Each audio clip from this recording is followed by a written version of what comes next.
Let's get talking about author boxes and attribution. But before we get started, I want to give you a background on why we're even discussing this in the first place. Now, on August 1st, 2018, we had what was known as the Medic update.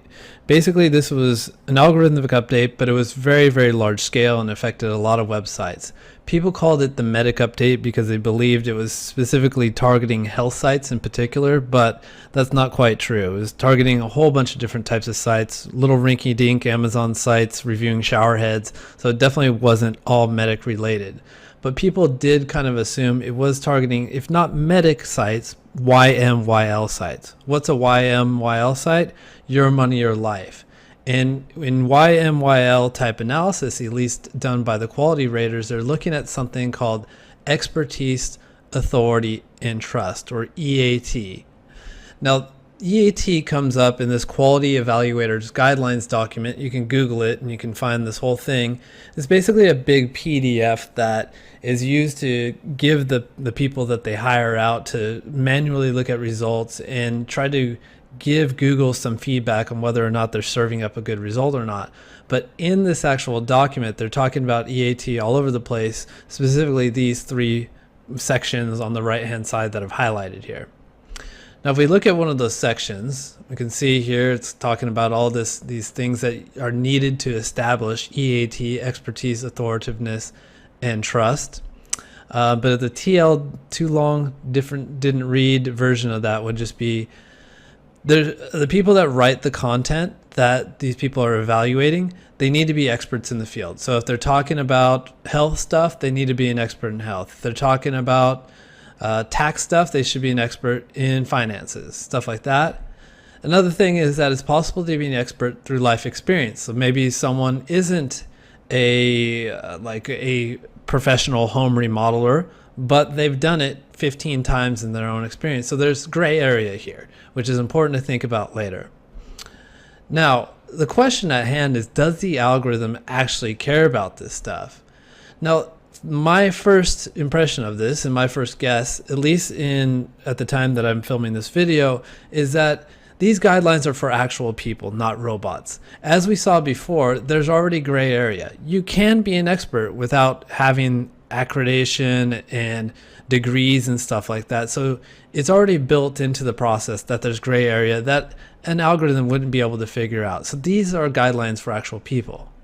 However, the algorithm can figure out some things. For example, the algorithm could definitely read a page and figure out that no one is taking credit for an article, which is why it's within our best interest to go out and at least put author boxes and assign some schema that is telling the robot that a certain person is tied to be the author of the article. So this is what we're doing to combat this whole idea of the possibility that EAT is algorithm detectable. Okay, so here's some examples of author boxes. First, we're going to look at NerdWallet. NerdWallet, this is at the end of each of their posts. And you'll see right here, they actually have links to this author's social profiles where perhaps the robot could chase that down and find more information and maybe establish more EAT for Laura. We also have healthline.com. This is in the upper right hand of an article written by this guy. Here's his degrees and his medical qualifications, whatever. And this actually links to the About page where they'll find more EAT information about Rudy. Now, the question is where to place them. Quite simply, any piece of content you want to rank, whether it's a page or post. If it's a monetized page, definitely toss one of these guys at the bottom. Non-monetized informational post, do it as well. Even if you're trying to rank for what are the benefits of fish oil, having an author box at the bottom will check off this EAT box. How to create them? Okay, there's a few different ways. Now, the easiest way is using a plugin. Now, there's quite a few plugins that are pretty good for this. I'm not going to list them out because that could change over time, but check the resources section and that will also always be up to date. There's different themes that can handle this too, but most of the time themes are only going to put the author boxes in your post, not your pages. So you have that issue right there. an easy way to combat that is using plugin to supplement, or just using plugins all the time for your pages or posts and not letting the theme handle any of it at all. Lastly, you can have them custom designed, which is what we do, but I understand that most people don't have a dev on hand to do what you need. But basically what we do, either in the theme version of it or the custom design approach, is it'll go into the user section of WordPress and it'll pick out everything related to the user. So his gravatar photo, his name, his email, his Facebook profile, his Twitter profile, all that kind of stuff. And then it'll create an author box out of that, and it'll put it at the bottom of the pages and posts. But for the easy, low-hanging fruit, just use a plugin. There's some good resources in the resource section. So the custom designed ones, we can insert them with shortcodes or just hard code them to put them at the bottom of every page or post. But if you put them at the hard coded at every single page, you're going to end up with author boxes on pages that shouldn't be there, like contact page. So it needs to have an option.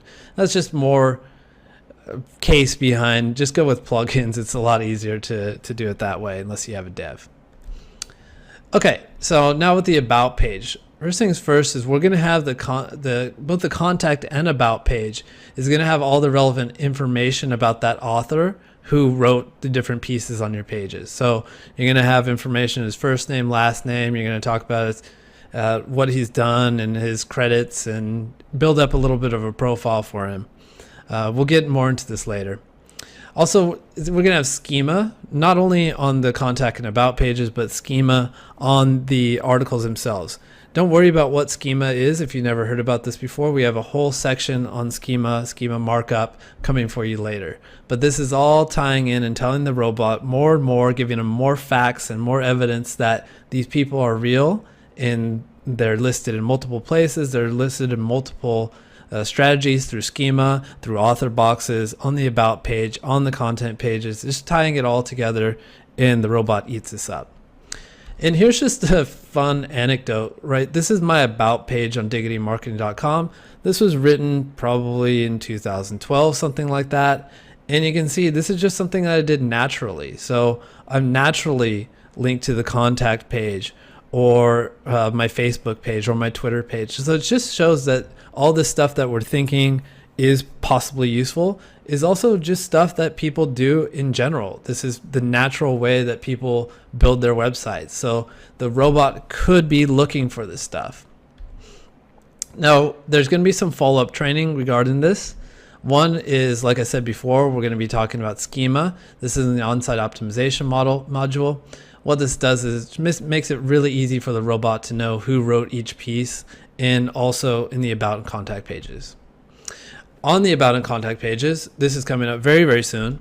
We're going to learn how to create a persona for the author and how to make sure the about and contact pages reflect that. And yeah, you should find that very, very useful.